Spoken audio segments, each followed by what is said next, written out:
고신하고 거의 뭐 형제 같은 교단이죠. 그렇죠? 그래서 원래 합동이란 말이 우리 총신 쪽하고 부산에 있었던 우리 고신하고 합쳐가지고 합동이 된 거 아니에요. 그렇죠? 그랬다가 다시 합동 측이 원래 했던 의도가 아니고 너무 좀 정치적으로 좀 그렇다라고 해가지고 서로 환원해가지고 서로 이렇게 고신으로 서로 돌아간 것. 그러다 보니까 같은 한 형제들이고 신앙관도 같고 같이 그래서 늘 제가 늘 존경하고 그러는 여러분들 교단입니다. 오늘 말씀 제가 여러분들하고 같이 잠깐 좀 나누고 싶은 거는요. 성경을 한번 여기 제가 한번 잠깐 여쭤볼까요? 우리 장로님들 한번 손 들어봐 주세요. 장로님들. 장로님들이 한 10분 정도 이렇게 되시네요. 감사합니다. 목사님들도 뭐 그보다 조금 더 많으신 것 같고, 그래서 제가 그래서 장로님들이시라는 걸 생각을 해서 말씀을 같이 좀 천천히 나누도록 하겠습니다. 자, 지금 녹화를 하고 있죠. 제가 원래 이거 PPT를 쓰기를 원했는데 인원이 좀 적게 참석을 해서 PPT를 사용을 하지 않겠습니다. 왜냐하면 PPT를 사용하게 되면은 그냥 보고서 그냥 지나가 버리고 말아요. 그래서 저는 원래 교육학을 전공을 했습니다. 교육학 전공하다 보니까 나중에 그 통계를 다 내보니까 PPT를 사용한 것에 대해서 나중에 기억력과 영양, 또 PPT를 사용하지 않은 것에 대한 영향 보니까 사용하지 않은 것이 더 훨씬 깊이 박힌다고. 그래서 일부 이런 것들 이용하는 사람들은 그래서 PPT를 설교 중에도 사용을 안 하고 그냥 이렇게 말로 해서 서로 아이 컨택, 서로 눈으로 마주치고 서로 이렇게 교감하고 PPT를 하게 되면 저를 보는 것이 아니라 또 PPT를 보잖아요. 그렇죠? 그래서 저와 이렇게 같이 눈을 마주치면서 서로 이렇게 하는 게 좋을 것 같아요. 인원이 그렇게 많지 않으니까 PPT를 사용하죠. 인원이 몇백 명 되면은 멀리 있는 분들 위해서 PPT를 사용합니다만 인원이 적으니까 PPT를 사용하지 않겠습니다. 자, 성경을 디도서 2장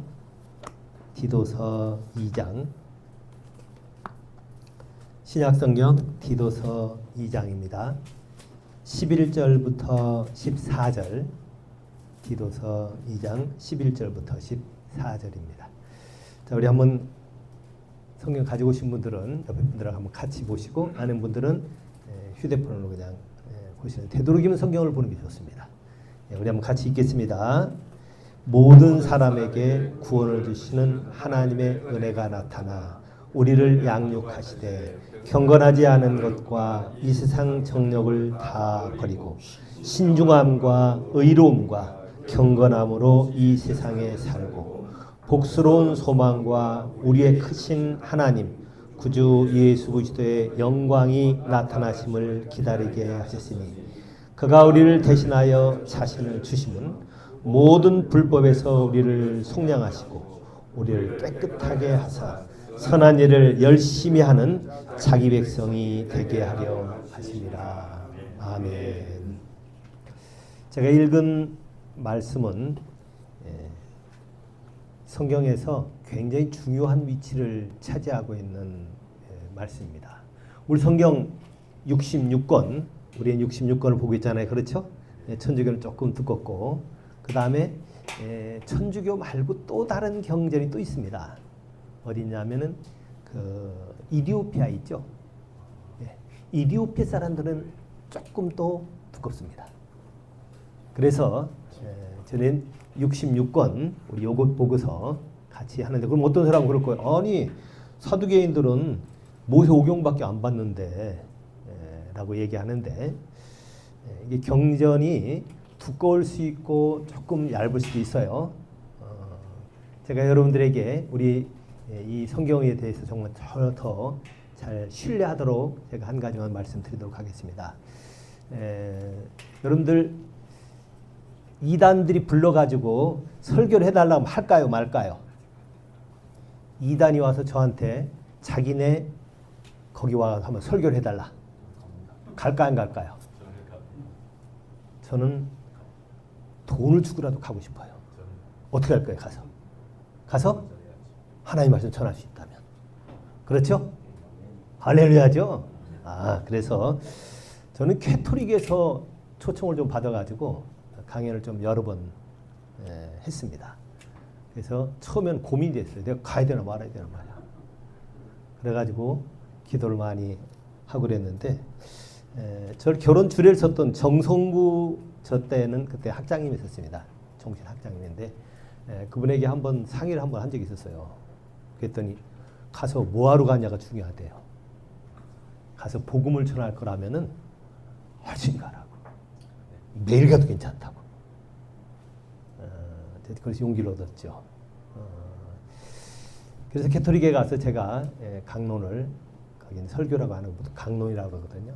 흑석동 성당에부터 해가지고 미국에서 목회 활동하는데 샌프란시스코에서도 신부님들도 강의도 하고 지금도 그래서 캐토릭 신부님들하고 성경 공부도 하고 그렇게 합니다. 그런데 캐토릭 신부님하고 같이 성경 공부할 때 문제점이 하나 뭐가 있냐면요. 제가 가지고 있는 성경보다 좀 두꺼운 걸 갖고 와요, 그분들이. 그렇죠? 두꺼운 걸 갖고 온단 말이에요. 그래서 제가 이제 그들보다 조금 얇은 걸 가지고 있으니까 그거 가지고 좀 튀튀하더라고요. 왜 목사님 말이야?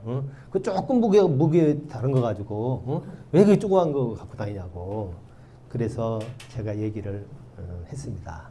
뭐라고 얘기했냐면은 성경 고린도전서에 예언하는 영은 예언한 영에게 제재를 받으라고 돼 있다.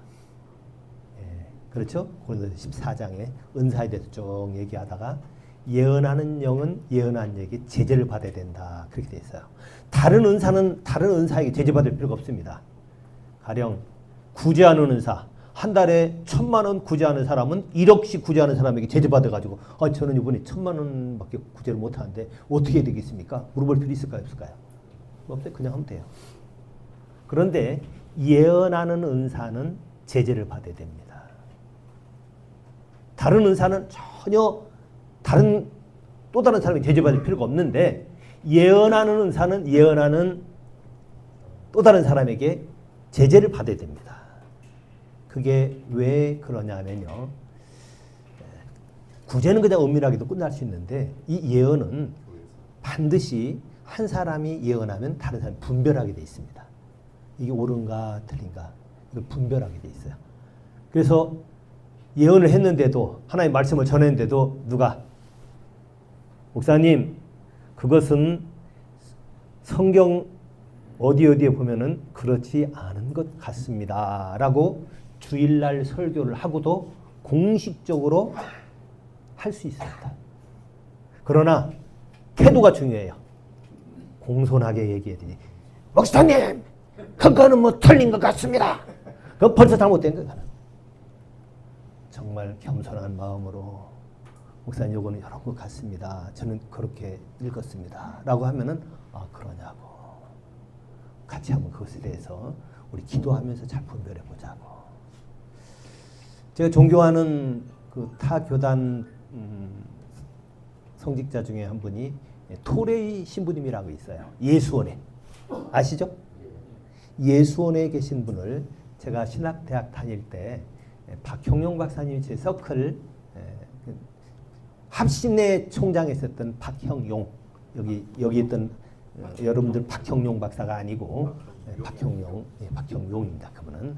그래서 그분이 서클 지도 교수가 돼가지고 우리 선교를 꿈꾸는 선교 연구회 사람들이 거기 같이 가서 이제 그 일주일 동안 세미나를 같이 하게 됐습니다. 그때 토레 신부님이 아침부터 저녁까지 강의를 계속 해주셨어요.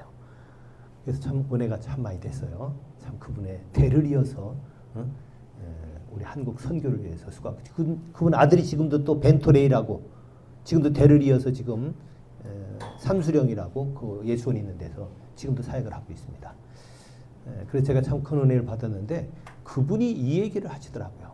자기는 예언의 은사가 있어가지고 많은 목사님들 요전에 세미나 때 가서 그때 영국에서 세미나 하는데 목회자들이 2,000여 명이 모인 곳에서 이제 예언의 말씀을 이렇게 전하는데 그러고 나서 마치고 나서 얘기했대요. 혹시 제가 여러분들에게 예언의 말씀을 하나님 말씀 푸른 것 중에서 잘못된 것이 있으면은 이것에 대해서 여러분들이 분별해 주시기 바랍니다. 그랬더니 어떤 젊은 목사가 손 들고 어렵게 눈치를 보면서 들어가지고 제가 생각하기엔 그거는 조금 이렇게 고치는 게 좋겠습니다라고 얘기를 하더래요. 그래서 그때 그분은 어떻게 했겠을까요? 아, 그러냐고. 근데 다른 분들이 저거 하루 강아지 같은 게 말이야. 지금 누구한테 지금 저러는 거야. 막 그러는데 그분 할아버지는 누구예요? 원래 R.A. 토레이라고, 그렇죠? 유명한 R.A. 토레이 우리 교회사 쪽으로 미국의 큰 부흥을 일으켰던 그분이잖아요. 그래서 그런 좋은 집안이 신앙 집안이 거의 없죠. 근데 이분이 그 얘기를 듣고서 겸손하게 한번 잘 기도해보고 분별해 보도록 하십시다 라고 얘기를 했대요. 그리고 나서 끝난 다음에 그분하고 같이 만나고 다른 사람 같이 만나가지고 예언을 잘 이렇게 분별해 보니까 맞아, 자기가 한 게 맞더래요. 그래서 그 젊은 목사님에게 아유 그래도 좀 사랑하기 때문에 이렇게 잘 지적해줘서 감사하다고 이렇게 얘기를 했다고 하는 얘기를 저희에게 해주면서 혹시 내가 성령이나 뭐에 대해서 푸른 것이 잘못된 게 있거들랑 저게 신학생이었는데 학부생이었는데 여러분들 중에서라도 이렇게 지적해주면은 같이 그걸 잘 받아들여서 보도록 하겠습니다. 그랬더니 박형용 목사님이 거기서 아멘 하더라고요. 저희가 이 얘기를 왜 말씀을 드리냐면요. 예언의 분량이 다 다르다는 겁니다. 그래서 예언하는 자는 예언하는 자에게 제재를 받아야 돼요. 그래서 교인들 가운데 혹시 뭐 권사님들 중에서 뭐 산기도도 많이 하시고 금식도 많이 해가지고 어떤 때 예언을 하나님께 받을 수 있어요. 근데 그것은 우리 장로님들의 치리에 잘 따라줘야 됩니다. 자기가 아무리 금식기도를 많이 하고 그랬다고 할지라도 장로님들이 치리한 장로님들이 이건 이렇게 하는 게 맞는 것 같습니다 라고 얘기하면 겸손히 잘 받아야지. 아이고 뭐 기도도 안 한 장로님 말이야 그래서 우리 나가자 그래가지고 교회 따라 잘라나가는 경우 있죠. 그건 잘못된 것들이에요. 그래서 설령 뭐가 좀 자기하고 견해가 다르고 성경 해석이 좀 다르다고 하더라도 겸손하게 그런 것들에 대해서 우리 같이 분별하면 좋겠습니다 라고 얘기하는 것이 굉장히 중요합니다. 이것은 우리 그냥 동네 교회에서는 모르지만 우리가 지금 오늘 이렇게 지도자들이 모였고 우리 여기서 같이 성경을 해석하고 또 성경을 보고 뭐 결정하는 것이 한국 교계에도 굉장히 영향을 많이 줄 수 있는 굉장히 중대한 거기 때문에 그래서 제가 말씀 전하는 것도 혹시나 여러분들이 동의가 안 되고 이건 이런 것 같습니다 라고 하면 겸손하게 흔들고 목사님 이건 이런 것 같습니다 이렇게 좀 분별했으면 좋겠습니다 라고 얘기하면 저보다 더 선배님들도 계시고 저보다 또 이렇게 또 경건하시고 오랫동안 목회하시는 분도 많이 계시니까 그럼 그분들 도와서 잘 이렇게 분별해서 우리 올바른 길로 갈 줄로 믿습니다. 아멘. 자, 제가 이 말씀을 이제 먼저 드리는데 오늘 읽은 디도서 2장 11절부터 14절은 누가 쓴 걸까요? 대바울 사도가 쓴 겁니다. 자, 저는 이 바울 사도를 정말 대사도다 라고 얘기하는 이유는 성경 신약을 그렇게 많이 기록했잖아요. 그렇죠? 아유, 신약 성경을 그렇게 많이 기록을 하신 분이고 그분이 없었더라면은 아마 우리 지금 교회가 이렇게 설 수 없었을 거예요. 그래서 그분이 쓴 책 중에서 굉장히 한 구절만 꼽는다고 하면은 저는 이 구절을 꼽습니다. 이것이 사역에 대해서 좀 요약되어 있는 아주 굉장히 중요한 구절입니다. 다른 거는 모르지만 성경에 목회 서신을 기록한 거는 여기밖에 없습니다. 목회 서신은 디모데전서, 디모데후서, 디도서, 그렇죠? 이 세 권이 목회 서신입니다. 목회 서신 66권 가운데서 목회 서신이 이 세 권밖에 없어요. 여기에 있는 내용 가운데 핵심적인 내용입니다. 자, 그러면은 바울 사도가 쓴 12권, 13권 중에서 대표적인 것이 이것 우리가 좀 받아들일 거라고 한다면은 성경 66권 가운데 모세오경이라고 있죠. 창세기, 출애굽기, 레위기, 신명기, 모세오경. 사두개인들은 바리새인들하고 달리 이 모세오경밖에 안 믿습니다. 모세오경. 그런데 사두개인들이 이 모세오경을 믿는데도 그분들이 우리는 이것만 해도 되라고 한 데 대해서 뭐라고 우리가 할 수 없는 것 중에 하나가 이 모세오경이 구약 39권 가운데 예언의 분량이 가장 높은 겁니다. 자, 제가 아까 예언 얘기하면서 예언의 분량 얘기했죠. 예언의 분량이 가장 높은 것이 모세오경입니다. 원래 정경을 기록할 때 66권을 딱 뽑을 때 이거는 A급, 요거는 B급, 요거는 C급 그렇게 나눴어요. 그래서 A급은 모든 사람들이 다 동의하는 거예요. 이건 예언의 분량이 정말 높은 거다. 기도해 보니까 좀 은혜가 더 되고 정말 중요한 거다. 그건 A급. 그 다음에는 B급. 그 다음이 C급인데 제가 혹시 다른 성경에 대해서 조금 여러분들이 편견을 가질까봐 많이는 얘기 안 하겠습니다. 많이 얘기 안 하는데 C급 중에서 대표적인 게 뭘까요? 66권 중에서 야고보서. 왜 야고보서를 C급으로 뽑혔을까요? 이 C급으로 뽑힌 이유가 이것은 정경에 넣자 말자 이것까지 굉장히 논란이 많이 있었습니다. 왜냐하면은 로마서라든지 이런 건 A급이었거든요. 근데 로마서에는 오직 의인은 믿음으로 말미암아 살리라. 믿음으로 구원받는다. 이렇게 되어 있는데 야고보서는 뭐라고 했어요? 행함이 없는 믿음은 죽음이다. 잘못하면은 믿음을 흔들어 버릴 수 있는 행위로 구원받는 것처럼 사람들에게 오해를 줄 수 있는 소지가 있으니까 이거는 너무나 안 되겠다. 그래서 별명이 야고보서가 뭐죠? 지푸라기 서신이라고 그래요. 지푸라기처럼 제일 그래도 좀 그렇게 큰 기둥이 아니라 지푸라기 같은 서신이다. 그런데 여러분 그래도 이것이 66권에 들어갈 수 있다. 이거 뽑힌 거예요. 한 권 더 얘기한다면은 요한계시록이 원래 C급이었습니다. 그래서 요한계시록은 한동안도 이걸 정경에 넣어야 되냐 말아야 되느냐 한참 논란이 많이 일어났던 것이 요한계시록이었습니다. 근데 보니까 요한계시록이 얼마나 은혜가 돼요. 왜냐하면 요한계시록을 원래 이 C급으로 분류했던 이유 중에 하나는 요거는 너무 이렇게 거의 묵시문화처럼 이렇게 계시록으로 돼 있기 때문에 이거 어리석은 사람들이 잘못 풀어가지고 이단이 많이 나올 수 있다. 그래가지고 그걸 걱정을 많이 했거든요. 근데 실제로 그렇게 돼버렸고 야고보서도 잘못 오해해가지고 행위로 구원받는다고 생각하는 사람들이 많이 있어요. 그래서 이게 A급, B급, C급인데 여러분 모세오경은 A급입니다. 그래서 그 A급에 비춰가지고 다른 정경을 정하는 거예요. 여기에 기준이 좀 맞으면은 오케이. 여기 기준이 좀 안 맞으면은 이거는 B급. 이거 좀 참은 오해가 더 많을 것 같아. 이건 그 C급. 뭐 이렇게 많이 됐었어요. 그래서 모세오경이 바로 A급이라는 거. 그 모세오경 모세가 쓴 5권 이게 얼마나 중요한 건지요. 거기에서 한 구절을 뽑는다면은 창세기 1장 28절을 뽑습니다. 창세기 1장 28절 한번 여러분들 찾아보실 수 있으면 찾아봐도 괜찮고요. 제가 읽어드리겠습니다. 1장 28절 하나님이 그들에게 복을 주시며 하나님이 그들에게 이르시되 생육하고 번성하여 땅에 충만하라. 땅을 정복하라. 바다의 물고기와 하늘의 새와 땅에 움직이는 모든 생물을 다스리라. 이것을 보통 문화명령이라고도 얘기합니다.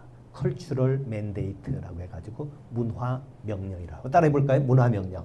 네, 장로님들 한번 들으면 다 그냥 기억 다 나죠. 교회에서 많이 들었을 건데 여기 문화명령. 그래서 이것은 모세의 오경 중에서 한 구절 뽑는다면 대표적으로 꼽을 수 있는 게 이거다. 이건 뭐 거의 신학자들도 동의하는 그런 구절입니다.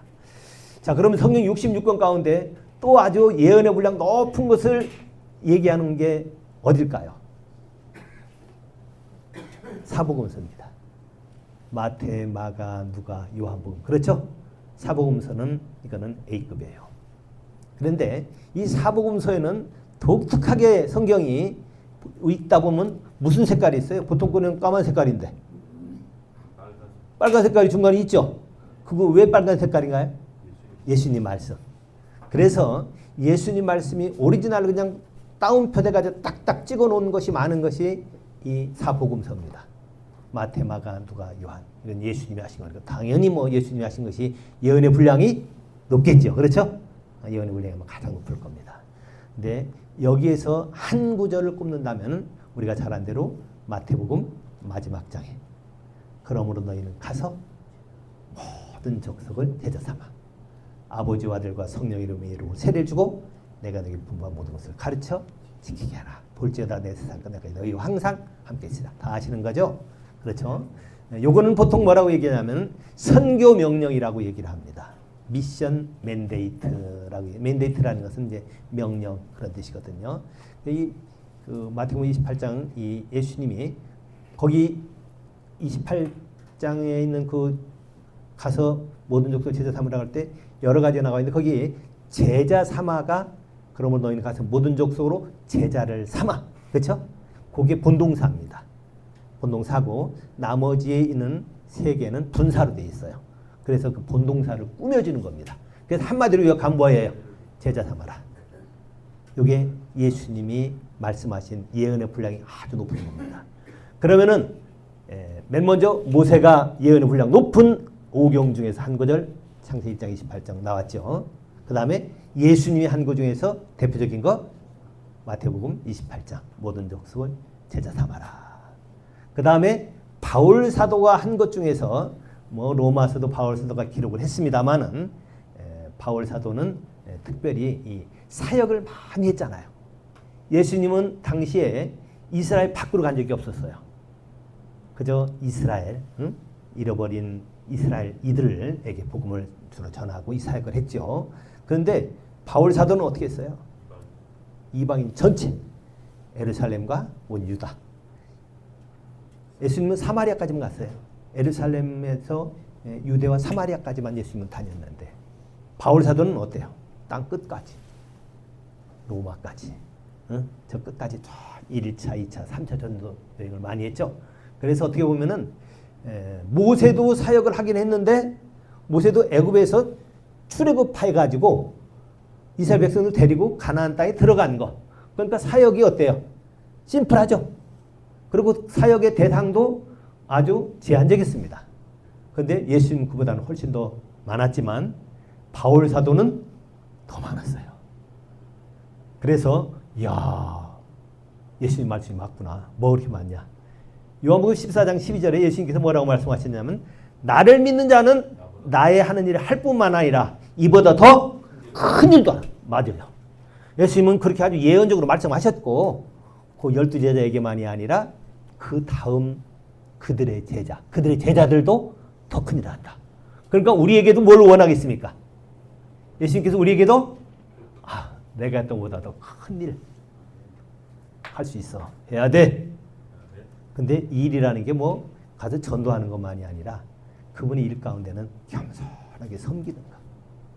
그래서 예수님이 겸손했던 것처럼 우린 더 겸손하게 예수님이 다른 사람을 나보다 더 낮게 여겼던 것처럼 더 낮게 여기면서 그것도 사역이에요. 그래서 우리는 너희 안에 임하는 부모라 곧 그리스도 예수의 마음이니 바울사도 그 얘기하잖아요. 우리가 어떻게 사람이 예수님 마음 품어요. 근데 바울사는 그걸 아는 거예요. 그래서 이 세 가지 창세기 1장 28절 마태복음 28장 그 다음에 지금 읽었던 디도서 2장 11절부터 13절 이게 그런데 세 개가 굉장히 밀접한 관계가 있고요. 어쩌면은 모세 오경 가운데 있었던 창세기나 또 1장 28절 요것도 예수님이 지상명령. 여러분 지상명령이라고 하는데 지자가 무슨 지자입니까? 어떤 사람은 땅 지자인 줄 아는데 지자 그건 아니죠. 그렇죠? 우리 장로님들 다 알죠? 지자가 지구할 지자입니다. 그러니까 최고로 높은 그렇죠? 그래서 지상명령이라는 것은 최고로 높은 명령이다라는 뜻이지 땅에서의 명령이라는 뜻이 아닙니다. 그렇죠? 그래서 예수님은 우리에게 지상명령을 우리에게 얘기해 주셨고, 바울 사도는 그것을 구체적으로 모세가 하나님께로부터 감동받아 전해준 것, 예수님께서 또 제자 삼으라는 것, 모든 족속을 제자 삼으라는 것을 구체적으로 어떻게 해라, 요걸 자세히 가르쳐 줬기 때문에 그것을 목회서신이라고 그래요. 그래서 사역에 관한 하는 이 목회서신을 잘 봐야 됩니다. 저는 그래서 사역을 하기 전에 이런 감동이 있어서 목회서신을 좀 여러 번 읽으려고 또 읽고 묵상하고 그랬는데, 정말 갈수록 보면 사역은 정말 이렇게 해야 되는구나 라는 것을 뼈저리게 느낍니다. 그래서 오늘 디도서 2장 11절부터 14절 했지만, 이거는 창세기에 있는 문화명령, 예수님의 지상명령, 이것도 다 함께 연결이 되어 있는 요렇게 하라라는 것을 구체적으로 말씀을 드리는 겁니다. 그래서 그것을 여러분들 생각하셔서, 이게 어떻게 봅니까? 그러니까 이것도 예언의 분량이 굉장히 높은 A급입니다. A급 말씀인데, 앞에 있는 모세나 예수님이 한 것에 대해서도 겸손하게 그것을 잘 인정하고 그 내용을 거의 받아들여가지고 리핏해가지고 이렇게 했다는 것을 우리가 볼 수 있습니다. 자, 우리 본문으로 한번 이제 들어가 보겠습니다. 디도서 2장 우리 한번 자세히 보겠습니다. 디도서 2장 11절부터 14절 이 세 절인데요. 자, 11절부터 14절, 여기에 세 개의 스테이지가 있습니다. 세 개의 스테이지. 자, 우리 11절이 하나고, 그 다음에 12절과 13절이 하나, 그 다음에 14절이 하나입니다. 자, 그래서 11절에 중심되는 단어, 키워드가 뭔가 한번 여러분들 찾아보시기 바랍니다. 같이 한번 읽어볼게요. 읽으면서 한번 찾아보세요. 모든 사람에게 구원을 주시는 하나님의 은혜가 나타나. 키워드가 뭘까요? 중심되는 단어가 뭘 것 같아요? 사역을 할 때는 이렇게 해라, 그 얘기하고 있는데, 여러분 사역할 때 어떻게 해야 돼요? 누가 교회 오게 되면 뭐부터 시켜줘야 돼? 구원받도록 해야 되죠. 우리 사역은 구원받도록 해줘야 됩니다. 그래서 모든 사람에게 구원을 주시는 하나님의 은혜가 나타나. 그래서 구원입니다. 구원. 그 다음 12절부터 13절에도 중심되는 단어가 있어요. 한번 차지 읽어보겠습니다. 우리를 양육하시되 경건하지 않은 것과 이상 정욕을 다 버리고 신중함과 의로움과 경건함으로 이 세상에 살고 복스러운 소망과 우리의 크신 하나님 구주 예수 그리스도의 영광이 나타나심을 기다리게 하셨으니. 이게 중심 단어가 뭘 것 같아요? 예, 양육입니다. 양육. 자, 첫 번째, 우리 사역할 때는 뭐부터 해야 돼요? 구원받게 해줘야 됩니다. 다른 사람 구원받게 해야 돼요. 그 노래 있죠? 너 구원받았네, 나 구원받았네, 우리 구원받았네. 그러죠? 여러분 교회 왔을 때 빨리 하여튼 한 번만 왔더라도 그 사람 예배 끝난 다음에 잡아가지고 구원에 대해서 잘 설명해주고 구원받도록 도와줘야 됩니다. 미국의 전도자로 유명한 사람이 있죠. 누구죠? 제일 유명했던 사람. 요새 사람 빌리그레이엄 전에 우리 구두수 성공하다가 무디 들어봤죠? D.L. 무디 참 놀랍게 사역합니다. 그분은 혼자만이 아니라 팀워크를 같이 해서 했어. 토레이 신부님 할아버지하고 같이 팀이 돼가지고 그렇게 아주 했는데 정말 놀라운 부흥을 일으켰습니다. 그랬는데 미국이 지금 전 세계에서 기독교가 제일 강한 나라가 됐죠. 그렇죠? 기독교가 가장 강한 나라가 됐습니다. 그런데 그 미국이 미국된 것 중에 하나가 지금 얘기했던 D.L. 무디의 영향이 크다. 이건 누구도 부인하지 않습니다. 뭐 최고라고 뭐 그런 건 뭐 비교할 수 없는, 비교는 우리는 누구 사람을 비교할 수 없으니까 안 하지만 하여튼 지대한 영향력을 많이 끼친 분이 D.L. 무디죠. D.L. 무디는 그래서 하여튼 사람을 만나면은 하여튼 꼭 그 사람에 대해서 구원에 대해서 얘기하고, 하루가 지나기 전에도 밤 잠자기 전에 한 명이라도 혹시 전도 못한 사람이 있는가? 그러면 파장바람으로 있다가도 나가가지고 지나가는 사람 붙잡고 전도했다고 그러잖아요. 실제로 그런 일이 있었다고 그러죠. 파장바람이 입고 잘나고 그러는데 가보니까 오늘 전도 안 했어. 얼른 쫓아나가가지고 지나가는 사람 붙잡고서 예수 믿으라고, 하는 당신 사랑하고 그래갖고 예수 믿도록 했어요. 근데 그 사람 나중에 뭐냐면, 아유 실은 내가 일이 늦은 분이 어디 가십니까 했더니 다리에 자살하러 가는 중이었습니다. 정말 감동적이에요. 그렇죠? 그래서 그분은 구원입니다. 그래서 우리가 다른 어떤 일보다도 중요한 것이 구원받게 해줘야 됩니다. 누구에 대해서? 먼저 저 사람 구원에 대해서 신경 써줘야 돼요. 시진핑에 대해서도 어때요? 그 구원을 위해서 기도해줘야 됩니다. 하나님, 시진핑 구원받게 해주세요. 옆에 친척 중에 혹시 좀 믿는 사람이 있으면 가서 복음을 전하게 해주세요. 그래서 누구든지 했던 성경에 원수를 축복하라고 했잖아요. 그럼 기도하라고 했잖아요. 그래서 정말 이 구원에 대해서 도와야 됩니다. 우리 사역의 첫 번째는 구원받게 하는 것. 그 다음엔 구원받은 사람은 어떻게 해야 될까요? 양육해야 됩니다. 양육해야 돼요. 애는 그냥 나놓기는 하고 그 다음에 안 키웠다. 그러면 큰일 납니다. 어제 저희 교회에서 좀 축제처럼 모든 교인들이 다 기뻐해가지고 막 그랬어요. 왜 기뻐했냐면은 우리 교회 저와 같이 동역하는 목사님이 젊은 목사님인데 나이가 이제 39 됐는데 셋째를 낳아가지고 아들을 낳아가지고 처음 교회 데리고 온 날이에요. 뭐 그날 주인공 이름이 단이라고요. 성은 나시고 나 단이에요. 그날 주인공은 걔입니다. 우리 목사는 저쪽에 찌그러져서 있잖아. 와, 요새 가뜩이나 애 안 나가지고 늘 그러는데 애 나니까 애가 오는데 너무너무 좋아하는 거예요, 다들. 근데 정확하게 애가 나가지고 조금 좀 건강이 좀 안 좋아가지고 병원에도 좀 있었습니다. 그래서 아마 더 아마 교인들이 기도를 했고 그렇기 때문에 더 아마 즐겁게 맞이했던 것 같아요. 정확하게 태어난 지 2달 됐다 그러더라고요. 근데 날 때는 3.2kg였는데 지금 6.4kg래요. 2달 만에 딱 더블 됐다고 그러더라고요. 와, 다들 그저 처음 보니까 조금만 할 줄 알았는데 그저 3. 몇 킬로일 줄 알았는데 6. 몇 킬로가 먼저 딱 크잖아요. 그죠? 골격이 딱 섰잖아요. 다들 기뻐해요. 만약에 걔가 3.2kg로 교회 왔다. 그럼 교회는 초당집에 있을 겁니다.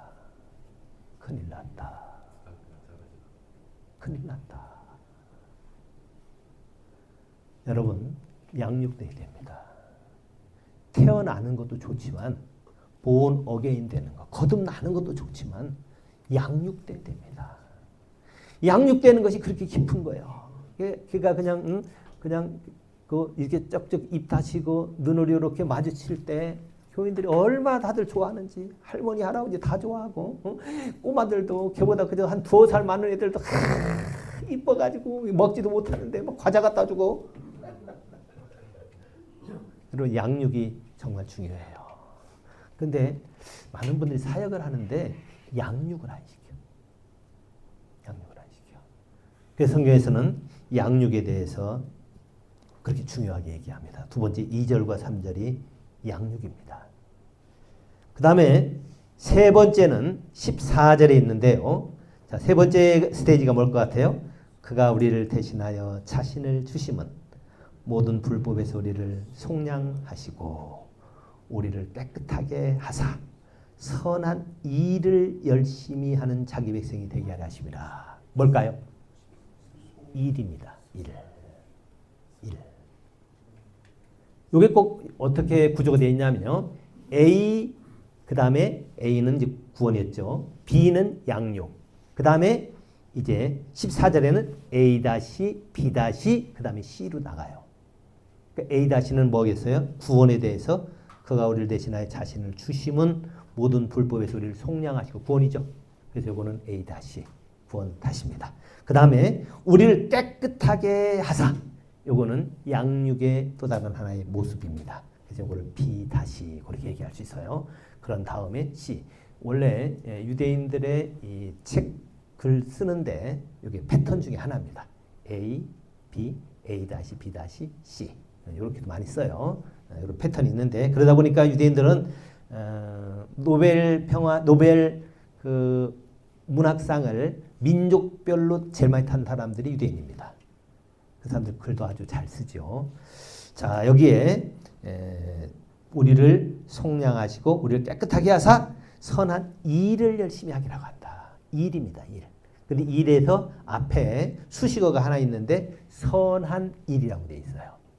그러니까 정확하게 얘기하면 맨 먼저 첫 번째 뭡니까? 구원. 그 다음 두 번째 양육. 세 번째 선한 일. 한번 외웁시다. 시작.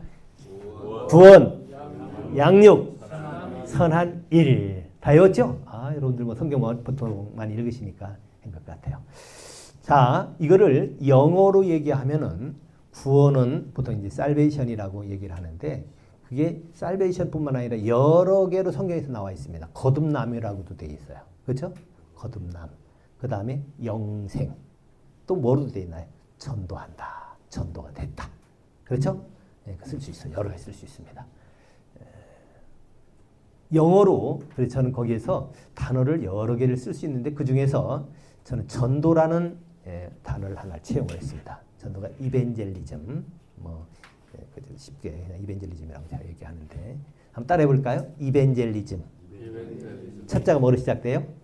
이로 시작되죠. 이벤젤리즘 이입니다. 그 다음에 양육은 성경에 그대로 다 나오는데 팔로우업이라고 되어 있어요. FOLLOW P 해가지고 팔로우업 잘한다, 양육시킨다 그러는 거예요. 팔로우업이라고 많이 나와 있습니다. 거기서 그래서 앞에가 F자로 시작이 돼요. F자. 그 다음에 G는 선한 일이니까 good work이라고 되어 있습니다. good, 그렇죠? good. 좋다. G-O-O-D. good work. 선한 일. 그래서 맨 처음에는 evangelism, follow-up, good work. 자, 이거 외우기 복잡하니까 앞자만 한번 얘기해 보세요. 앞자. 맨 첫 자가 뭐예요? E. 그 다음 두 번째는 F. 그 다음에는 G. 그렇죠? good work이니까. 요거 EFG를 빨리 5번만 해보세요. 시작. EFG, EFG, EFG 어떻게 돼요? 예쁘지가 됩니다. 예쁘지. 예쁘지. EFG 하면 예뻐. 근데 이렇게 안 하면 안 예뻐. 먼저 구원 받아야 돼. 그래서 딱 사람들 만나면은 저 사람 구원 받았나? 구원 받은 것 같으면은 어때요? 얼른 양육됐는가? 그 다음에 양육됐으면 지금 선한 일을 하고 있는가? 이거를 봐야 됩니다. 이것 가지고 사람들을 제가 한국에서 목회하다가 1997년에 미국 실리콘밸리로 가게 됐습니다. 실리콘밸리에서 청빙을 받아가지고 실리콘밸리 가서 근데 제가 이제 좀 실리콘밸리 좀 규모가 있는 교회를 이렇게 가다 보니까 거기서 그 백인 목사님들하고 그 지역 연합회에서 저를 왔다고 환영회를 한다 그래요. 그래가지고 이제 제가 같이 그때 목사님들이 한 100여 명이 백인들을 거의 백인들이고 다른 비비세가도 좀 있습니다만 거의 백인들이었죠. 그래가지고 거기 들어가가지고 제가 인사를 했습니다. 인사를 하고서 이제 각 사람마다 인사하는데 저한테 뭐라 그러냐면 어떤 사람이 Hi, brother, are you born again? 너 거듭났느냐? 어떤 침례교 목사님 나한테 물어보더라고요. 그 사람들의 관심은 딱 만났더니 구원 받았는가 안 받았는가? 당신 구원 받았는가? 이걸 물어보는 거예요. 제가 기분이 어땠겠어요? 아니 그래도 한국에서 열심히 그래도 목회도 했고 학교에서도 가르치고 신학교에서도 가르치고 그러다가 갔는데 나보고 한다는 얘기가 지금 너 구원 받았냐고 보니 한편으로는 서운했지만 순간적으로 그래 이게 정상적인 거구나. 왜냐하면 나중에 알고 봤더니 거기 있는 목사들 중에서 동성연애한 목사도 몇 명 있었습니다. 그 사람들은 거듭남에 대해서 관심 없어요. 관심 없어요. 그래서 한국에서 왔던 목사니까 Are you born again? 너 거듭났느냐? 물어보는 거예요. 그래서 내가 얘기했어요. 나는 원래 죄인이었었다. 근데 예수님께서 내 죄를 위해서 십자가에 죽으셨고 부활하셨다. 그래서 그분을 내가 마음속에 모셨다. 그분이 나의 왕이시다. 그래서 나는 구원받았다. 그랬더니 하이 브라더! 하면서 날 확 끌어안는 거예요. 그게 그 100여 명 중에서 한 2억 건이 있었습니다. 그런 일이. 구원 중요합니다. 그 다음에 양육돼야 되죠. 잘 자라게 돼요. 근데 양육되는 방법이 오늘 성경에 나와 있어요. 지금 여기 짧지만 좀 한번 보도록 하면요. 우리를 양육하시되 12절이죠. 우리를 양육하시되 경건하지 않은 것과 이 세상 정력을 다 어떻게 해요? 버리고. 그 다음에는 채우는 겁니다.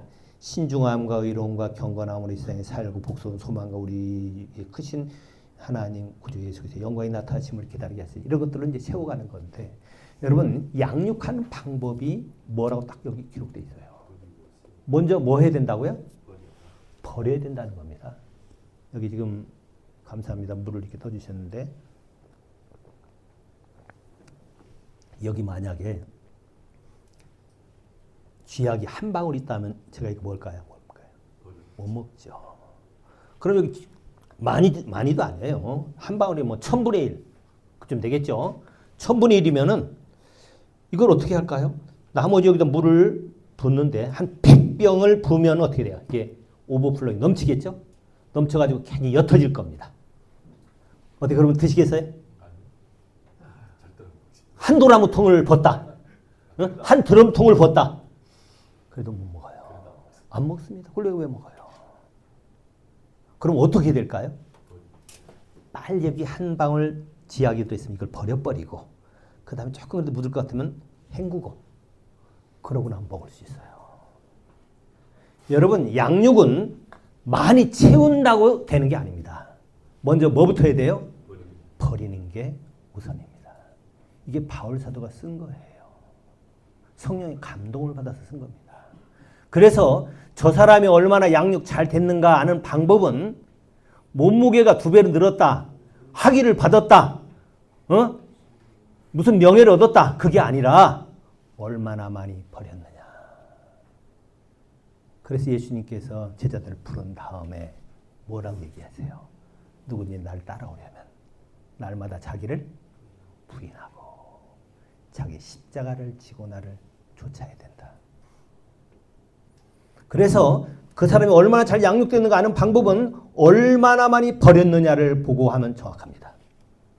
근데 그동안 이걸 잘 혼동을 했어요.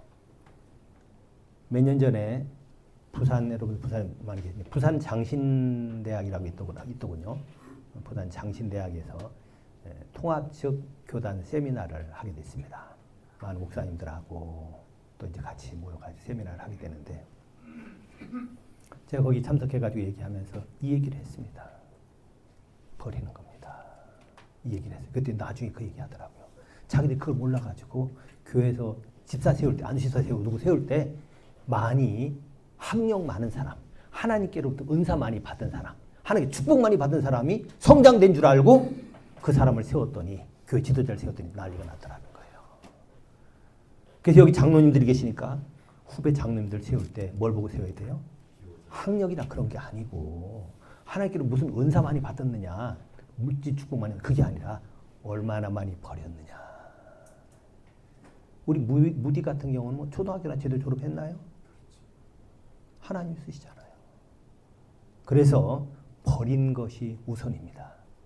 우리 개신교회는요, 이걸 잘 몰라가지고 그냥 많이 채웠으면 성장된 줄 아는데 천주교에서는 추기경 세우는데 그 기준 중에 하나가 뭐냐면요, 얼마나 많이 버렸느냐. 설교 잘하는 사람을 천주교에서는 신부님들이 그 얘기하더라고요. 걔 말 잘해 그러더라고요. 우리 개신교회는 뭐 설교 잘하면 거기 교인들 몰리는데 이거 이해를 못해 그들은. 중심이 뭔데? 예수님이 죽으심과 부활, 성찬에서 다 나와 있는 건데. 그래서 여러분 사람을 평가할 때 얼마나 많이 버렸느냐 이거를 가지고 평가를 해야 돼요. 일단 이거는 여러분들 성경 묵상하시면서 보시기 바랍니다. 자, 그 다음에 선한 일을 해야 된다고 그랬죠? 선한 일. 실은 제가 오늘 말씀드리려는 거는 사실 이건데요. 선한 일. 제가 한 1시간 반 정도로 제가 얘기 들었기 때문에 이 정도 진행을 하고 있습니다만은 선한 일인데 이 구독을 어떻게 하느냐. 구독을 어떻게 하느냐가 참 중요합니다. 자, 구독은 할 때 바울 사도는 전부 깔려져 있는 내용이 배경에 깔려져 있는 내용이 은사를 가지고 가라는 겁니다. 하나님의 선한 일은 은사를 가지고 해야 돼요. 육의 선한 것은 육입니다. 혈과 육은 하나님 나라를 유부르지 못합니다. 그래서 하나님께로부터 받은 그 거룩한 은사를 가지고 그 일을 감당해야 되는데, 성경 은사에 대해서 고린도전서에서 나와 있지만 로마서 12장이 은사죠. 로마서 12장을 한번 시간 없으니까 빨리 한번 보도록 하겠습니다. 로마서 12장 보겠습니다. 로마서 12장 1절에 보면, 그러므로 형제들아 내가 하나님의 모든 자비하심으로 너희를 권하노니 너희 몸을 하나님이 부하시는 거룩한 산 제물로 드리라. 이는 너희들 영적 예배다라고 얘기하면서 3절부터 은사가 쭉 나옵니다. 내게 주신 은혜로 말미암아 너희 각 사람이 마땅히 쭉 얘기하고 있죠. 그래서 우리 6절에 보면 우리에게 주신 은혜대로 받은 은사가 각각 다르니 혹 예언이면 믿음의 분수대로, 섬긴 일이면 섬긴 일로, 가르친 자는 가르치는 거로, 위로한 자는 위로함으로, 구제한 자는 성실함으로, 다진 자는 부지런함으로, 긍휼 베푸는 자는 즐거움으로 할 것이나, 여기 은사가 나와 있어요. 그래서 그 은사대로 하라는 겁니다. 이게 은사가 뭐 은사대로 하는 게 예배라는 거예요. 그래서 교회에서 종땡 치면서 11시 예배 드리는 것만 예배가 아니라 요 은사를 가지고 하나님 만드신 세상에서 일하는 것이 예배입니다. 그래서 오늘 제가 여러분들에게 말씀드리는 게 바로 이겁니다. 이거를 알고 나면은 정교, 불 이런 얘기 말이 안 나와요. 종교, 정치 뭐 하나다, 불 말이 안 나와요. 교회에서 목사님들이 예배 이제 드리겠습니다. 그것만 예배가 아니라 삶의 현장에서 어떤 사람은 가르치는 은사를 가지고 학교 선생님으로 가르치고, 어떤 사람은 구제하는 은사를 받아서 돈 벌어가지고 경제계에서 일하고, 어떤 사람은 다스리는 은사를 가지고 정치계에서 일하고, 이게 하는 것이 다 하나님 앞에 뭐예요? 산 제사예요. 자, 제가 지금 뭘 하나 보세요. 뭐였나요? 다시 여자들 잘 알아야 돼요. 짜고 짜고 늘었습니다. 뭐였어요? 빨래했죠? 빨래도 믿음으로 하면 하나의 변랍되는 뭐가 된다는 거예요? 예배라는 거예요. 그래서 루터는 그랬어요. 농부가 소젖을 짜고 삽질하는 것과 목사들이 강단에서 설교하는 것 똑같은 예배다. 여러분, 그래서 천주교하고는 정말 달라요. 천주교는 그렇지 않았는데 우리 개신교는 뭐였어요?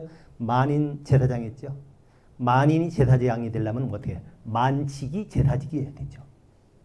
만직이 먼저 제사직이라는 전제가 있어야 만인이 제사장이 되는 겁니다. 그래서 목사만 목회하는 것만 목회가 아니라 뭐예요? 가르치는 거나 또는 사업을 하는 거나 정치하는 거나 이걸 믿음으로 하면 돼. 그러나 목회도 믿음으로 하지 아니하면 이거는 성황당에서 제사 지는 건 똑같아요. 믿음으로 해야 돼요. 하나님 받으실 만한 거로 해야 됩니다. 천주교는 그렇지 않죠. 천주교는 만제사장이 아니고 신부님들만 제사장입니다. 그러니까 신부님들은 다른 일을 하는 것은 낮게 볼 수 있어요. 자기들 성직만 귀해요. 그러다 보니까 일정 때, 일본 시대 때, 우리 일정 때 어떻게 했어요? 일본에서는 33인 김이동리 선언문에 서명한 사람이 있었어요? 천주교 우리나라에 100년 이상 먼저 들어왔는데도 한 명도 서원 안 했습니다. 왜? 세상 그거 하면 안 된다는 거예요. 그건 성직과 구별되는 거야. 그래서 그들은 소명이라고 얘기하면, 콜링이라고 얘기하면 목사나 신부나 수녀되는 것만 소명으로 생각했습니다. 근데 우리 개신교는 뭐예요? 소명하면은 하나님이 불러주신 버케이션, 모든 직업이 다 하나님이 불러주신 거라는 거예요. 여러분, 이런 전제가 있게 되면 어떻게 돼요? 우리가 목사는 주기종이 하는구나. 이렇게 되게 되면 어떻게 돼요? 자기 은사대로 각 영역에서 일하면 되는 거예요. 근데 이걸 모르니까 전부 다 신학교 가지고 목사 되는 것만 주의 종인 줄 오해하는 거예요. 아닙니다. 제가 이 강의를요, 고신대학원, 신학대학원에 가서 총 학회에서 세미나 할 때 저를 초대해가지고 강사 불러가 제기 강의를 했습니다. 몇 강의를 했어요. 하고 나서 학생들 여러 명이 학교를 그만뒀습니다. 고신 신대원에서. 거기 이성우라고 서울대 나와가지고 수석 입학하고 수석 쭉 달리던 애가 있었어요. 2학년 2학기 때 학교를 그만뒀습니다. 왜 그러냐 했더니, 목사님, 나는 목사만 주의 종인 줄 알고 내가 신학교 왔어요. 근데 그게 아니라는 거 알았습니다. 너는 뭐 하려고 그래? 너 그만두고 뭐 하려고 그랬더니, 너 교수 하려고 그러지? 서울대 도곡과 나왔거든요. 아이고 독어 잘해요.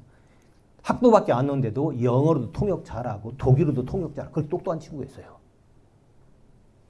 그랬더니 뭐라 그러냐면 목사님 나 학교 선생 돼야 될 것 같아요. 깜짝 놀랐어요. 무슨 얘기야? 원래 서울대에서 수석하고 막 그러니까 당연히 교수들이 잡아가지고 교수 만들려고 그랬는데 이 친구는 모든 것을 버리고 죽게 간다고 다 포기하고 부산에 고신대학을 갔던 겁니다. 어머님이 얼마나 울고 난리가 난지 몰라요. 어머님은 어렵게 파출부 해가지고 얘를 뒷바라지해 준 거였어요.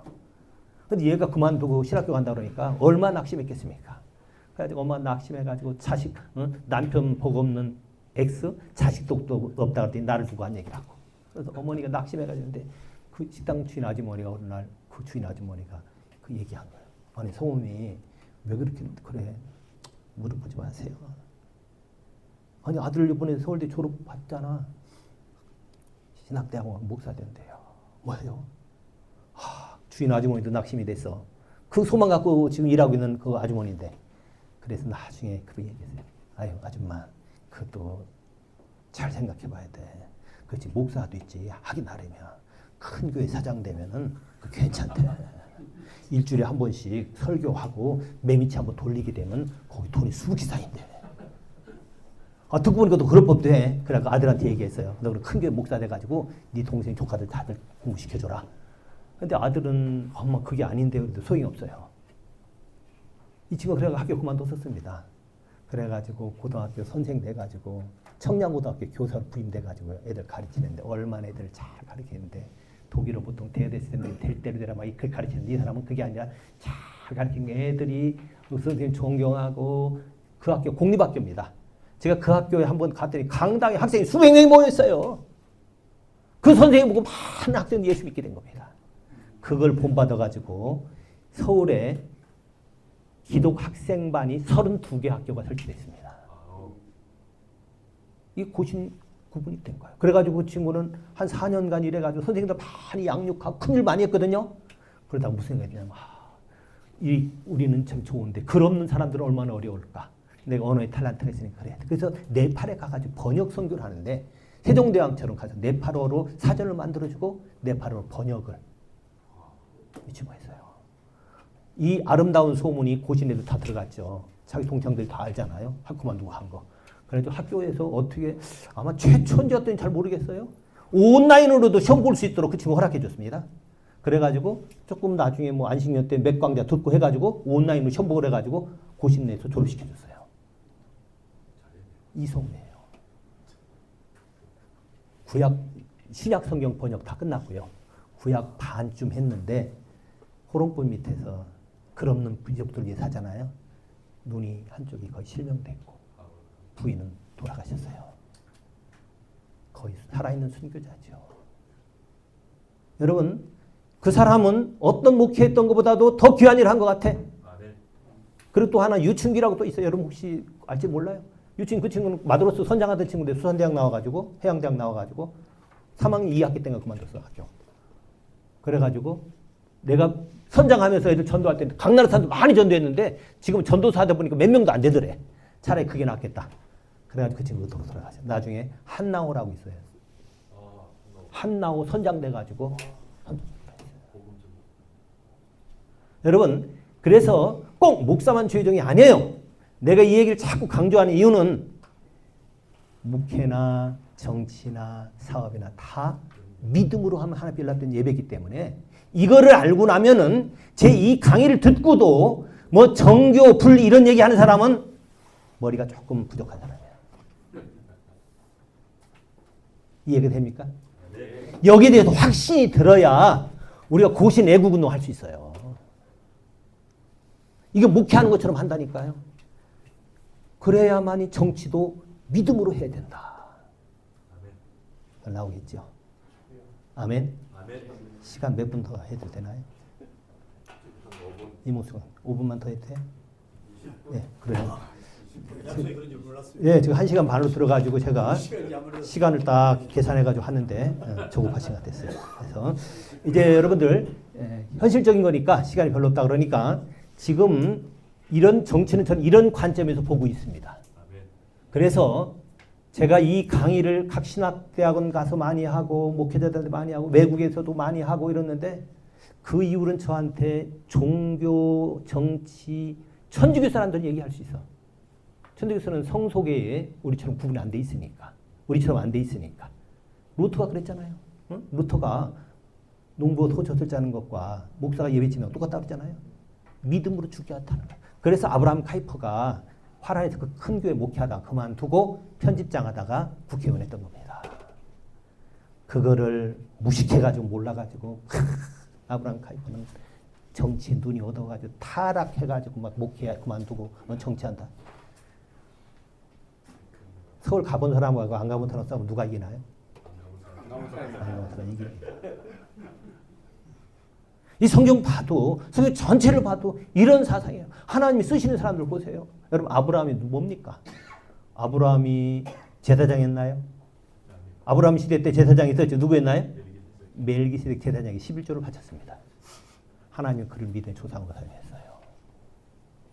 다윗 레위 지파인가요? 아니잖아요. 유다 지파입니다.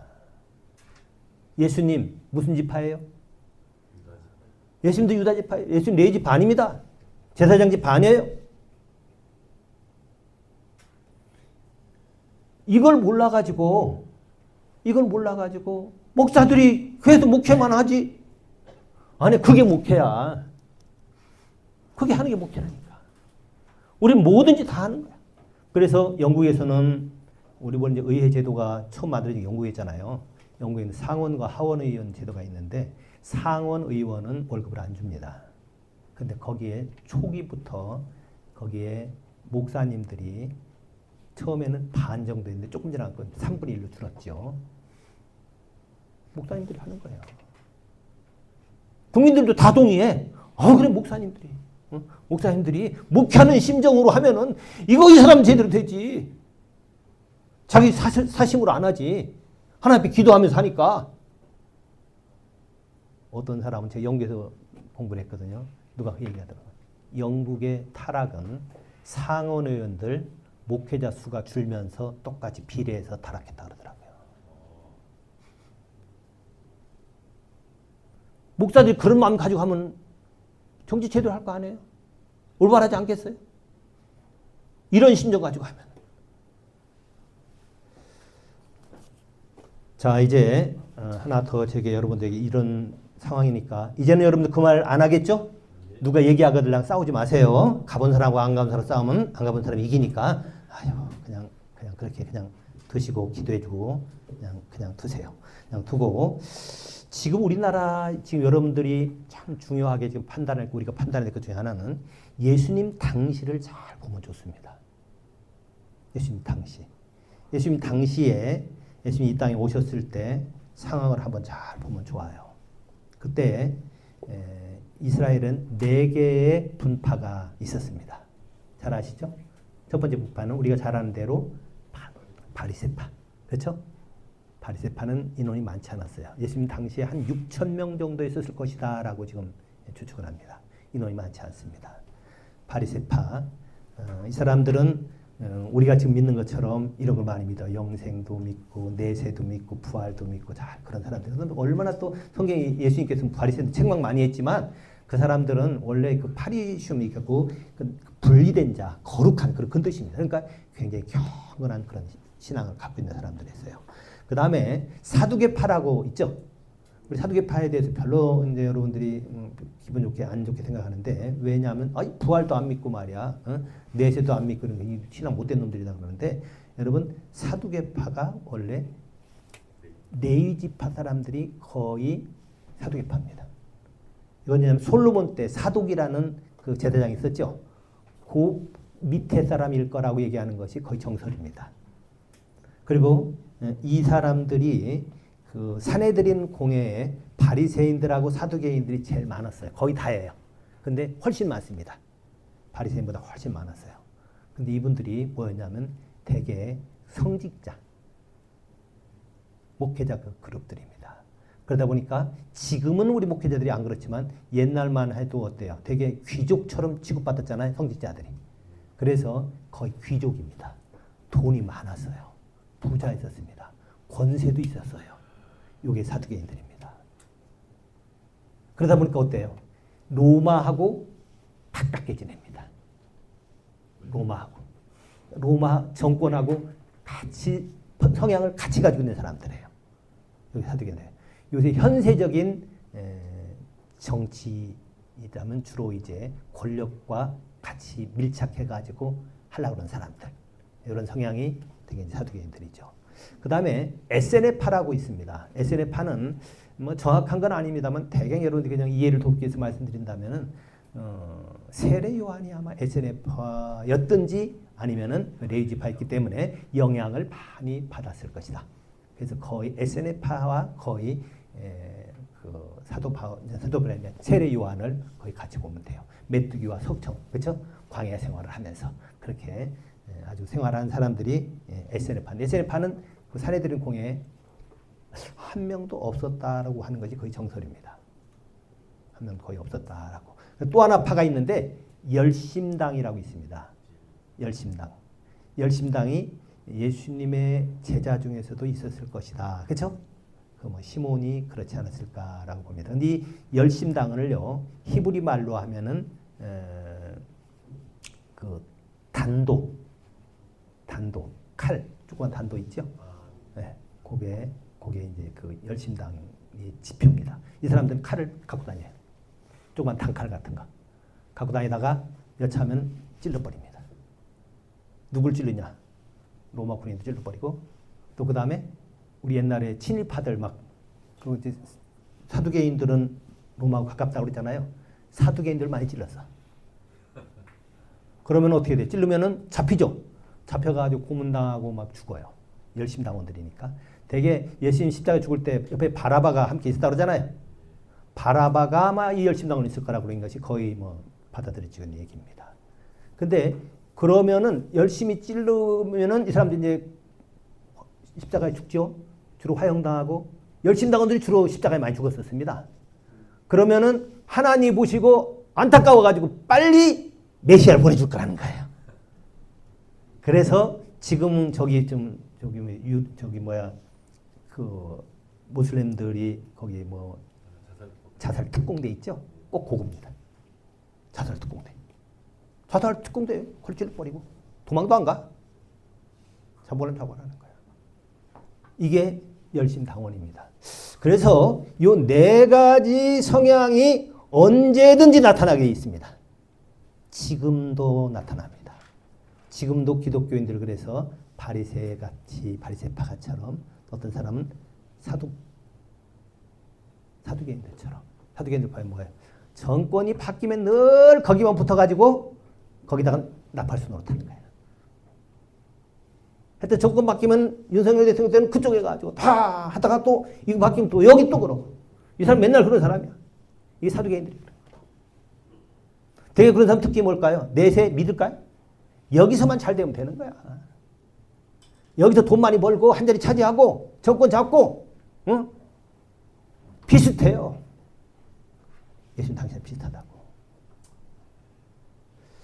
그래서 우리가 어디 속할 것이냐. 그래서 예수님은 12제자들 중에서 정확하게는 구별 못하지만 이 네 파가 거의 있을 것이다. 왜냐하면 SNF파도 예수님의 제자들 중에서 세례 요한의 제자들이 있었잖아요. 그렇죠? 그렇기 때문에 정확하게 아마 여기서도 뽑고 여기서도 뽑고 여기서도 뽑고 열심당원 중에서도 뽑고 예수님은 그래서 다 뽑았을 거라는 거예요. 그래가지고 어떤 사람은 뭐 그냥 검을 해가지고 응? 말고의 귀를 잘라버리고 응? 다 하는 거예요. 사람들이 다 달라. 또 어떤 사람은 어때요? 그 물질, 현세적인 물질 요걸 가지고 가룟유다 같으면은 되게 가룟유다 무슨 파였을까? 가룟유다 성향이 볼 때 사두개인 파 비슷하겠죠? 그러니까 뭐 파는 속했는지 모르지만 아마 성향이 그런 식으로 나눠지는 사람이야. 근데 그들을 향해서 예수님께서 어떻게 하십니까? 오늘 모임에서 우리가 앞으로 방향이 여기서 나와야 됩니다. 그 당시 종교적으로 사두개인들이 잡고 있었을 때예요. 부활도 믿지 않고 응? 이런 사람들이 사두개인들이 종교 지도자 있었어. 공식적인 지도자 있었습니다. 사내들인 공에 제일 많았고 그런 때 로마가 이스라엘을 식민 통치할 때예요. 농사 지으면 50% 이상을 뺏어갔습니다. 우리 일본 시대 때 우리 수탈당했잖아요. 그거 이상입니다. 그래서 그 당시 예루살렘에 있는 거류민 가운데 약 50%가량이 홈레스 피플 거류민이었다고 합니다. 그래서 예수님이 가기만 가면요. 사람들 연산에로 모여요. 왜? 거기 가면은 뭐 먹을 거 주니까. 여러분 저도 방글라데시 가니까 아주 유명한 제가 그 설교자더라고요. 설교도 못하는데도 가면요 빵 준다 그러니까 막 800원씩 막 뭐예요. 예수님은 아마 더 많이 모실 것 같아. 이런 상황입니다. 이런 때 우리가 종교적으로 그랬고 로마 식민지였고 상상해보세요. 로마 식민지. 옛날 몽골이 우리 통치할 때처럼 일본이 식민지 할 때처럼 정치적으로 했지. 종교적으로는 지금 부활도 믿지 않는 사두개인들이 잡아가 종교 지도자들이 걔들이 총회장 같은 거 다 해. 노회장이 총회장 다 해. 경제적으로도 그렇게 어려움 당했을 때 가장 어두운 때 예수님께서 오셨어요. 일부러 가장 어두운 때 왔어요. 언제보다 어두운 때 그때였어요. 예수님 오셔가지고 한 방법이 뭡니까? 누가복음 6장에 보면 예수님께서 탐이 맞도록 기도하신 다음에 12제자를 택해서 그들을 가리킵니다. 가리키되 어떻게 해요? 나를 믿는 자는 나의 하는 일을 할 뿐만 아니라 이보다 더 큰 일도 하리라. 자기 어깨 위에 그들을 세워서 자기가 다 할 수 없는 것을 그들이 닿게 만들어주는 겁니다. 저는 제자선교회라는 모임을 지금 대표하고 있습니다만은 제자훈련이 지금 우리나라에 오해되는 것 때문에 너무 안타까워요. 제자훈련은 다른 사람을 꼬봉 삼아가지고 자기의 야망을 성취하는 게 아닙니다. 다른 사람을 내 어깨 위에 세워서 내가 다 할 수 없는 것을 그들이 닿게 만드는 것이 제자훈련입니다. 그래서 어떻게 각 영역에 그런 사람을 세워서 그들이 그 영역을 변화시키는 거예요. 그러면은 하나님의 나라가 임합니다. 우리 이번에 21대 대통령 선거에서 어떤 후보가 됐더라도 우리 김문수 후보가 됐다고 하더라도 저는 참 된다고 해도 걱정이 많았어요. 왜?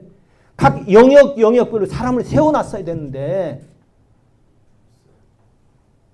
법조계에 사람을 세워놨어야 되는데 그럼 그들 우리법 연구회보다 더 강하게 목숨 바쳐가지고 그 영역을 변화시킬 사람들 세워놨어야 되는데 정치계에 그런 사람들 세워놨어야 되는데 자기만 청렴하게 하는 것이 아니라 그렇게 하는 사람들을 다 해가지고 그들이 국회의원도 하게 하고 그들이 구의원도 하고 시의원도 하고 그들이 통장 만장하게 하고 그렇게 해야 되는데 혼자만 된다고 될 것 같아요? 혼자 대통령 딱 하는데 밑에 사람들 전부 다 그냥 뭐 얻어먹으려고 그러고 뭐 뺏어먹으려고 그러고 저 선거한 사람들이 이번에 얘기했어요.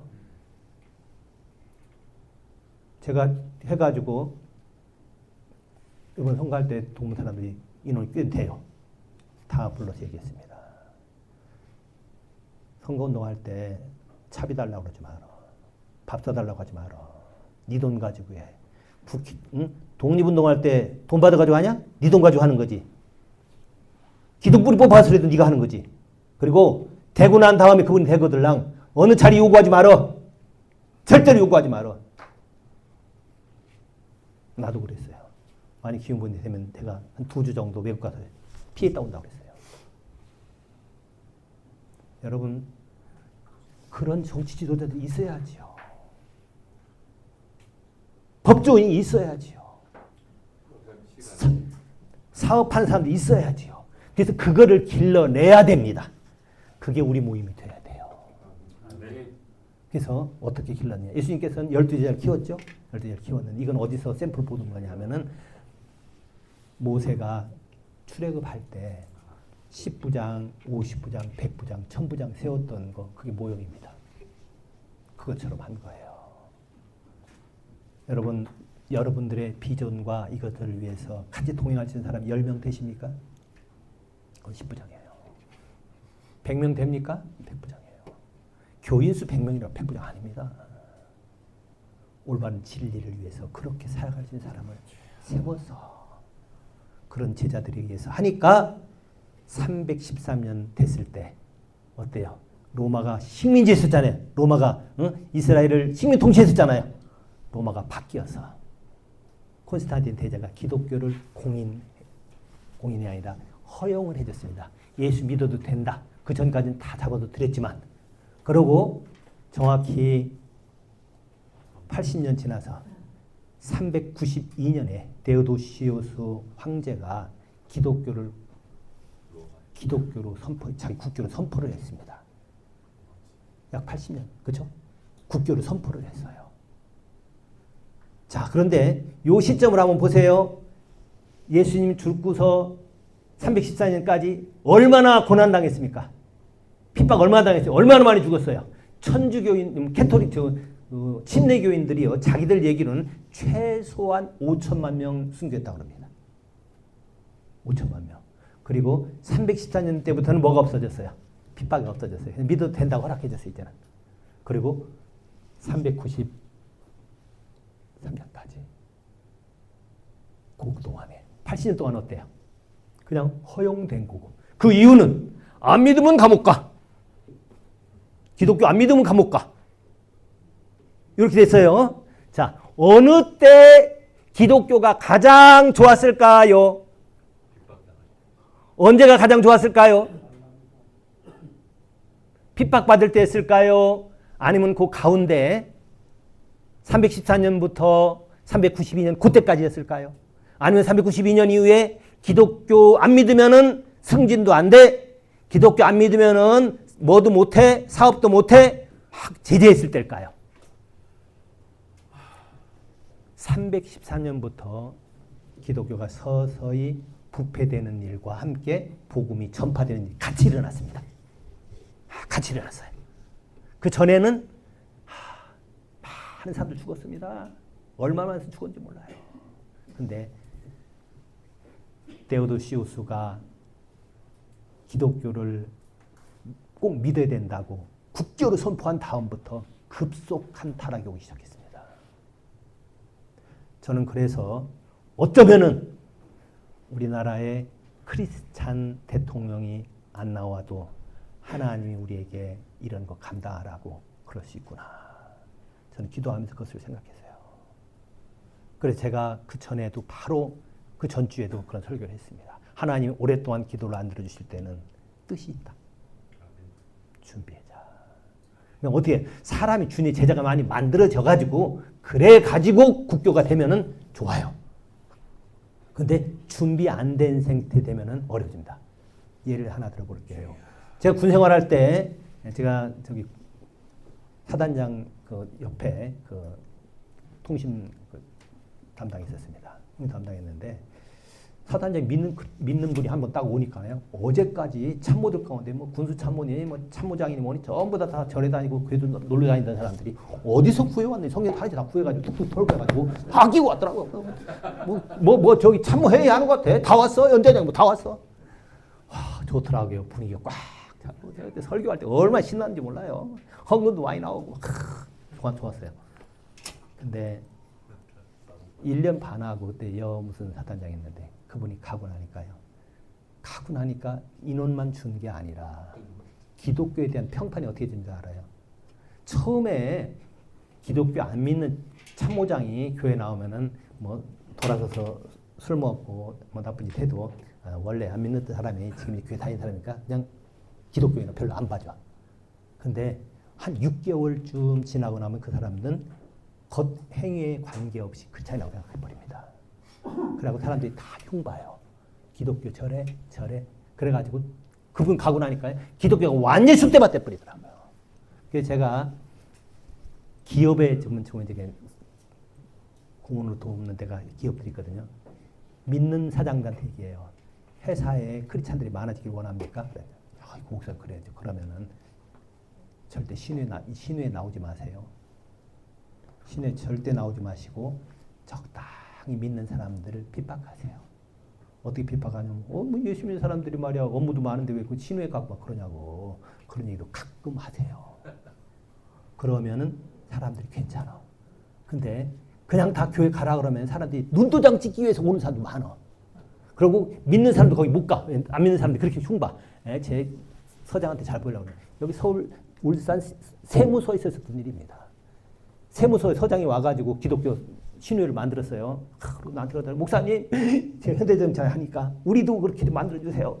그래가지고 저한테 많이 모아놨더라고요. 그래서 처음 가서 딱 예배 좀 드렸어요. 서장님, 다음부터 오지 마세요. 그때 막 이분이 서운한 거예요. 난 가는 곳마다 신회를 만들려고 그렇게 기도하기 왔는데 목사님 나를 오지 말라니 이거 어떻게 된 겁니까? 당신이 오면은 이거 보면 안 돼. 왜? 당신이 아무리 잘한다고 해도 인사 고감이길 때 100% 공정하게 할 수 있어? 어떤 때는 사람 오해받을 수도 있잖아. 그것 때문에 신앙에 어려움이 들어요. 네. 그래서 그분에게 제가 얘기를 해가지고 오지 말라고 그랬어요. 오지 말라고 그러고 그 대신 끝난 다음에 개인적으로 내가 도와주겠다고. 여러분 이게 우리의 상황입니다. 요거를 참조해서 우리 신앙운동을 내 종파 생각하고 그 다음에 콘스탄틴 대제와 데오도시 황제고 사이에서 요서고 그 다음에 또 하나 뭐예요? 아까 얘기했던 무슨 일 하든 간에 믿음으로 하면 하나님 빌라던 예배다. 이런 차원에서 우리 모임을 잘 세워가는 귀한 축복이 있기를 바랍니다.